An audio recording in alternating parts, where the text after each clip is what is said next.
गोब्राह्मण प्रतिपालक हिंदवी स्वराज्य संस्थापक सिंहासनाधीशित जाणता राजा छत्रपती शिवाजी महाराज की, छत्रपती शिवाजी महाराज की जय। शिवाजी जय, भवानी जय जय जय जय जय, शिवाजी जय जय जय जय जय, भवानी। शिवसेना प्रमुख मान्य बाळासाहेब ठाकरे यांचा, देशाचे पंतप्रधान आदरणीय मोदी साहेबांचा आवाज कुणाचा? महायुतीचा आशावास। धन्यवाद। होय बांधवानो, 350 वर्षाच्या आधी दिल्लीच्या औरंगजेबाच्या नोकरीला लाथ घालून कवी भूषण जेव्हा किल्ले रायगड येथे आले होते, छत्रपती शिवाजी महाराजांचा राज्याभिषेक करण्यासाठी आले होते, त्यावेळेला कवी भूषण यांनी असं म्हटलं होतं, काशी की कला जाती मथुरा में मस्जिद बसती, काशी की कला जाती मथुरा में मस्जिद बसती, अगर शिवाजी न होते तो सुनतिया सबकी होती, सुनतिया सबकी होती।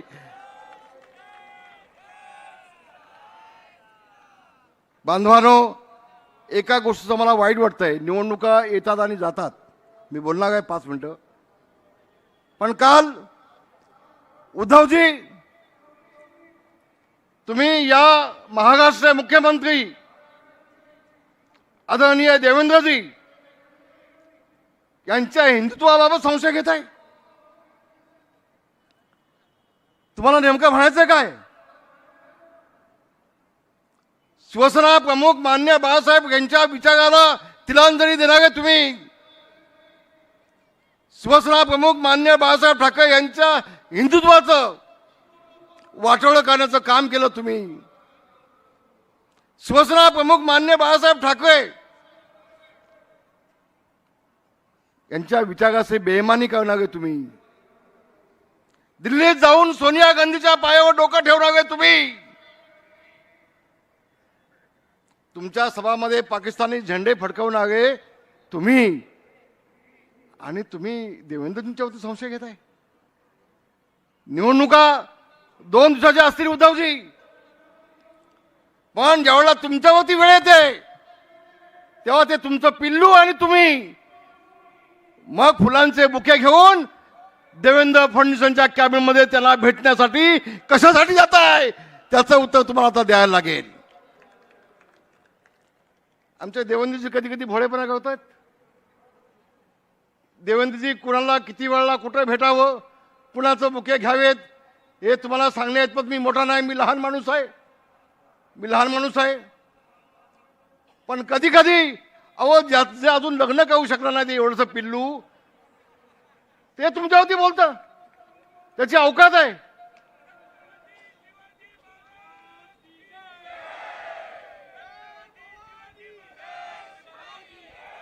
अरे कुणी कुणावर बोलावं? एकनाथजी शिंदे कदमांच्या पुढती कदम चालले कदम सरदाग, वाघाबा करती वाघ अनुसंगले शूप वाघ, शिंद्यांचा खंदा घोडा चालला जणू किती बावटा धवून तोंडात तोंडात भोसला चढे जोमात, त्यातले हे शिंदे। छत्रपती शिवाजी महाराजांचा भगवा झेंडा हातात घेऊन छत्रपतींच्या सोबत मोगलांशी लढणारे हे शिंदे, त्या शिंदेना आपण काय म्हणताय? उद्धवजी मिंदे, याच मिंदेंच्या पायाशी तुम्हाला आल्याशिवाय तुम्हाला जमणार नाही, तुम्हाला राहणार नाही, तुम्हाला यावं लागेल आणि या शिंदेना तुम्हाला हजाजी करावं लागेल।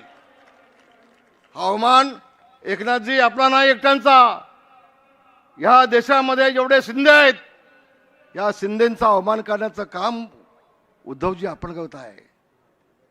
अगं जे मुख्यमंत्री झाले 2.5 वर्षामध्ये 2दा फक्त मंत्रालयामध्ये गेले, तुम्हाला जनाची नाही मनाची थोडीशी हवी। बांधवांना एक गोष्ट मला आपल्या सगळ्यांना सांगायचं आहे, गेल्या 25 वर्षापासून मुंबई महानगरपालिका उद्धवजींकडे आहे। उद्धवजी तुमची 25 वर्षाची मागची भाषणं काढून बघा, पत्रकारांना माझी विनंती आहे, यांची भाषणं काढा आणि प्रत्येक वेळेला ज्यावेळेला मुंबई महानगरपालिकेची निवडणुका येतात त्यावेळेला यांचा एकच शब्द असतो की बांधवानो, मराठी माणूस जागा हो, आता मुंबई गुजरातला जोडणार आहे, मुंबई महाराष्ट्रापासून तोडणार आहे. हा एक कलमी कार्यक्रम फक्त उद्धवजींचा मागच्या 5 वर्षापासून आहे. एक कलमी कार्यक्रम अनेक वेळा सांगितलं, देवेंद्रजींनी सांगितलं, या देशाच्या पंतप्रधानांनी सांगितलं, आमचे नेते एकनाथजी शिंदे यांनी सांगितलं. अरे म्हटलं, कुणाच्या संभव पिढ्या कुणाचे बाप खाली उतरले तर मुंबई महाराष्ट्रापासून तोडायची कुणाची हिंमत नाही अनेक वेळा सांगितलं. पण झोपलेला जागा करू शकतो, झोपेचं सोंग इथलं जागा करू शकत नाही. आता उद्धवजींच्या सोबत आले ती पोपटपंची राज ठाकरे,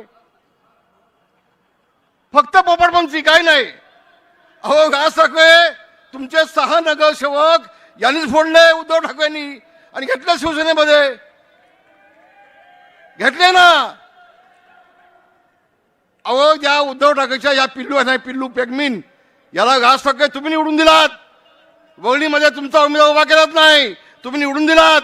पण तुमचा जेव्हा मुलगा उभा झाला त्याला याला पाडण्याचं काम, राजकीय दिशा गाडण्याचं काम या उद्धव ठाकरेंनी केलं. अहो राज ठाकरे जनाची नाही मनाची थोडीच ठेवा ना. काय चाललंय तुमचं?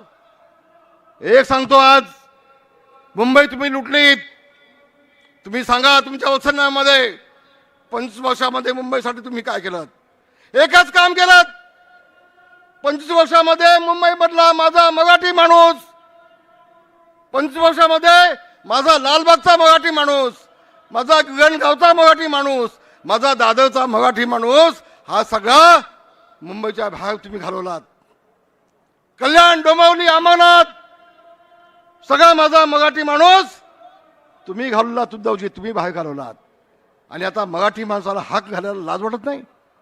काय केलात तुम्ही मराठी माणसासाठी? मराठी माणसाला उद्ध्वस्त करण्याचं पाप केलंय उद्धवजी.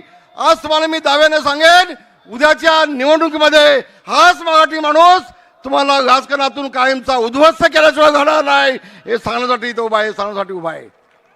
होय बांधवानो, शिवसेना प्रमुख मान्य बाळासाहेब ठाकरे यांनी मराठी माणसाच्या न्यायासाठी झगडणारे शिवसेना या घोषवाक्याने शिवसेनेला जन्म दिला. शिवसेना प्रमुख जन्माला आले नसलं काय झालं असतं? अभिमानानं सांगतोय, आज मराठी माणूस मुंबईत नाही, महाराष्ट्रात नाही, देशात नाही, 7 समुद्राच्या पलीकडे ताठ मानाने जगतोय. तो फक्त शिवसेना प्रमुख मान्य बाळासाहेब ठाकरे यांच्यामुळे जगतोय. असं म्हटलं तर मी चूक केली असं मला वाटणार नाही. तुम्ही काय केलात? त्यांचा मुलगा म्हणून तुम्ही वाटोळ करून टाकलं शिवसेना प्रमुखांच्या विचाराचं. कोण तो स्वातंत्र्यवीर सावरकरांना शिव्या घालणारा? राहुल गांधी ना? पप्पू चप्पू, 2 पप्पू एकत्र येऊन एकमेकाला मिठ्या घालतात. अरे हिंदू तर तुमचं तपासला पाहिजे, देवेंद्रचं नाही. तुमचं तपासायला पाहिजे, तुमच्या पप्पूचं तुमचं हिंदुत्व तपासायला पाहिजे. लाज वाटत नाही? लाज वाटत नाही? आणि म्हणून एका गोष्टीचा मला अभिमान आहे. काल त्यांनी भाषणामध्ये सांगितलं, हे व्यक्त सांडलंय आणि म्हणून मुंबई मिळाले. होय, मान्य मला. 105 हुतात्मे झालेत मुंबई मिळण्यासाठी, याची आम्हाला आठवण आहे. 105 पैकी 70 मराठी माणसं हे गिरणी कामगार होते. देवेंद्रजी, या गिरणी कामगारांना न्याय देण्याचं काम आपलं शासन, तुम्ही दोघे 1 लाख गिरणी कामगारांना मुंबईमध्ये घर देण्याचा निर्णय या माझ्या 2 नेत्यांनी केला. मला अभिमान आहे त्यांचा, मला अभिमान आहे. तुम्ही काय केलं? व्यक्त सांडले ना, त्याची आठवण या दोघांनी ठेवले. 2.5 वर्ष मुख्यमंत्री म्हणून होता. तुम्ही केलं काय केलं तुम्ही? अधिक बोलणार नाही, नेत्यांना सगळं बोलायचं आहे. माझी सगळ्या बांधवांना विनंती आहे, आपल्या शिवसेना, भाजप, महायुतीचे जे आपले सगळे उमेदवार आहेत, आपल्याला काठावर पास व्हायची सवय नाही. असा दणका द्या की पुन्हा हे दोन भाऊ काय आणखी 10 भाऊ आले तर एकत्र येण्याची हिंमत होता कामा नये असा दणका द्यायला अशा अपेक्षा करतो आणि इथंच थांबतो. धन्यवाद. जय हिंद, जय भीम, जय महाराष्ट्र. खूप खूप धन्यवाद रामदासजी. मी आता